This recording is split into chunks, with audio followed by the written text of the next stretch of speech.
आज के युग में मनुष्य दिनों दिन कई तरह की नई नई तकनीकें विकसित करता आ रहा है। विकास के लिए मनुष्य कई तरह से प्रकृति के साथ खिलवाड़ कर रहा है, जिसकी वजह से प्रकृति के संतुलन को बनाए रखने में बहुत मुश्किल हो रही है। इन सब के कारण धरती को कई समस्याओं का सामना करना पड़ रहा है, जिसमें से ग्लोबल वार्मिंग एक बहुत ही भयंकर समस्या है।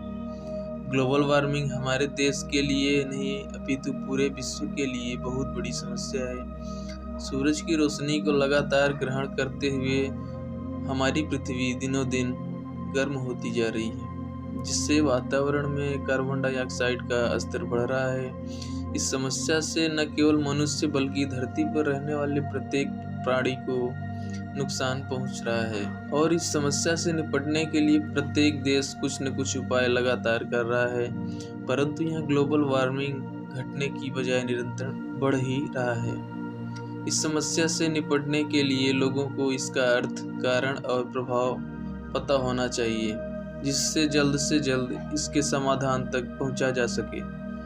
इससे मुकाबला करने के लिए हम सभी को एक साथ आगे आना चाहिए और धरती पर जीवन को बचाने के लिए इसका समाधान करना चाहिए। धरती के वातावरण में तापमान की लगातार हो रही विश्वव्यापी बढ़ोतरी को ग्लोबल वार्मिंग कहते हैं। दूसरे शब्दों में, जब वायुमंडल में कार्बन डाइऑक्साइड की मात्रा बढ़ जाती है तो वायुमंडल के तापमान में बढ़ोतरी हो जाती है। तापमान में हुए इस बदलाव को ग्लोबल वार्मिंग कहा जाता है। ग्लोबल का अर्थ है पृथ्वी और वार्मिंग का अर्थ है गर्म। भूमंडलीय ऊष्मीकरण या ग्लोबल वार्मिंग का अर्थ पृथ्वी के निकटस्थ सतह, वायु और महासागर के औसत तापमान में 20वीं शताब्दी से हो रही वृद्धि और उसकी अनुमानित निरंतरता है। आसान शब्दों में समझे तो ग्लोबल वार्मिंग का अर्थ है पृथ्वी के तापमान में वृद्धि और इसके कारण मौसम में होने वाले परिवर्तन। पृथ्वी के तापमान में हो रही इस वृद्धि, जिसे 100 सालों के औसत तापमान पर 10 फ़ारेनहाइट आंका गया है, के परिणाम स्वरूप बारिश के तरीकों में बदलाव, हिमखंडों और ग्लेशियर के पिघलने, समुद्र के जल स्तर में वृद्धि और वनस्पति तथा जंतु जगत पर प्रभाव के रूप में सामने आ सकते हैं। ग्लोबल वार्मिंग के कारण होने वाले जलवायु परिवर्तन के लिए सबसे अधिक जिम्मेदार ग्रीन हाउस गैसें हैं। ग्रीन हाउस गैसें वे गैसें होती हैं जो सूर्य से मिल रही गर्मी को अपने अंदर सोख लेती हैं। ग्रीन हाउस गैसों में सबसे ज़्यादा महत्वपूर्ण गैस कार्बन डाइऑक्साइड है, जिसे हम जीवित प्राणी अपनी सांस के साथ उत्सर्जित करते हैं। पर्यावरण वैज्ञानिकों के अनुसार पृथ्वी के वायुमंडल में कार्बन डाइऑक्साइड की मात्रा बढ़ रही है। दूसरी ग्रीन हाउस गैसें हैं नाइट्रोजन ऑक्साइड, क्लोरीन और ब्रोमाइन कंपाउंड आदि। ये सभी वातावरण में एक साथ मिल जाते हैं और वातावरण के रेडियो एक्टिव संतुलन को बिगाड़ते हैं। उनके पास गर्म विकिरण को सोखने की क्षमता है, जिससे धरती की सतह गर्म होने लगती है। वायुमंडल के तापमान में होने वाली लगातार वृद्धि के कारणों में प्रदूषण भी एक कारण है। प्रदूषण कई तरह का होता है: वायु प्रदूषण, जल प्रदूषण, भूमि प्रदूषण, ध्वनि प्रदूषण आदि। प्रदूषण के कारण वायुमंडल में कई तरह की गैसें बनती जा रही हैं। ये गैसें ही तापमान वृद्धि का मुख्य कारण है और प्रदूषण इन गैसों को बनने में मदद करता है। जनसंख्या वृद्धि भी वायुमंडल के तापमान को बढ़ाने में महत्वपूर्ण योगदान देती है, क्योंकि एक रिपोर्ट के अनुसार ग्लोबल वार्मिंग में 90% योगदान मानव जनित कार्बन उत्सर्जन का है।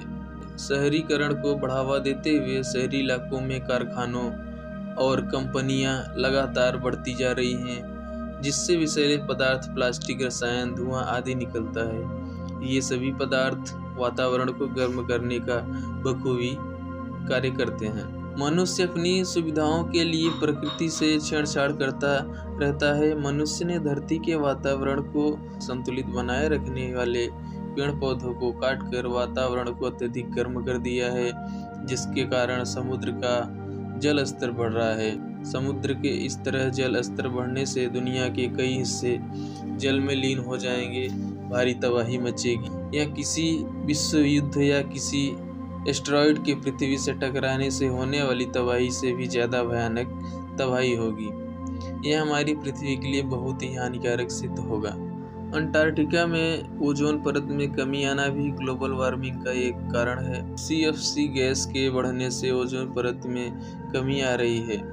ये ग्लोबल वार्मिंग का मानव जनित कारण है। CFC गैस का इस्तेमाल कई जगहों पर औद्योगिक तरल सफाई में, एरोसॉल प्रौद्योगिक की सतह और फ्रिज में होता है, जिसके नियमित बढ़ने से ओजोन परत में कमी आती है। ओजोन परत का काम धरती को नुकसानदायक रेडिएशन से बचाना है, जबकि धरती के सतह की ग्लोबल वार्मिंग बढ़ना इस बात का संकेत है कि ओजोन परत में क्षरण हो रहा है। सूरज की हानिकारक अल्ट्रावायलेट किरणें जीवमंडल में प्रवेश कर जाती हैं और ग्रीन हाउस गैसों के द्वारा उसे सोख लिया जाता है, जिससे अंततः ग्लोबल वार्मिंग में बढ़ोतरी होती है। खेतों में फसलों को कीड़ों से बचाने के लिए इस्तेमाल की जाने वाली उर्वरक और कीटनाशक पर्यावरण के लिए हानिकारक हैं।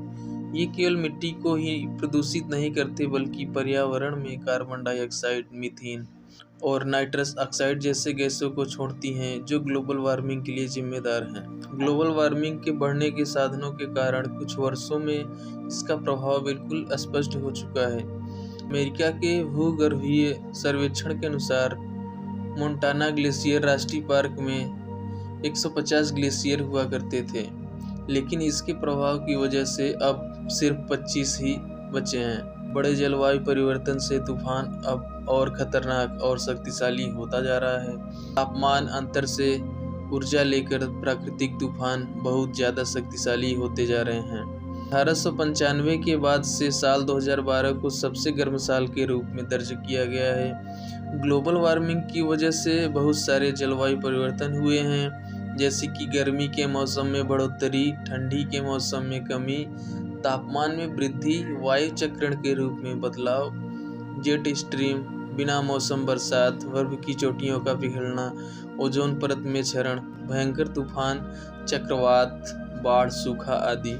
अगर इस तरह से ग्लोबल वार्मिंग बढ़ती रहेगी तो जो भी बर्फीले स्थान हैं वो पिघलकर अपना अस्तित्व खो देंगे। आजकल गर्मी और अधिक बढ़ती जा रही है और सर्दियों में ठंड कम होती जा रही है। जब हम सर्वे को देखते हैं तो हमें पता चलता है कि पृथ्वी का तापमान धीरे धीरे बढ़ता जा रहा है। ग्लोबल वार्मिंग को कम करने के लिए जितने हो सके उतने प्रयत्न जरूर करने चाहिए। वृक्षारोपण के लिए लोगों को प्रोत्साहित करना चाहिए, जिससे कार्बन डाइऑक्साइड की मात्रा कम हो सके और प्रदूषण को कम किया जा सके। धन्यवाद। अगर वीडियो आपको अच्छी लगी हो तो लाइक करें, शेयर करें और सब्सक्राइब करें, और पृथ्वी को ग्लोबल वार्मिंग से बचाने के लिए कदम आप भी बढ़ाएं।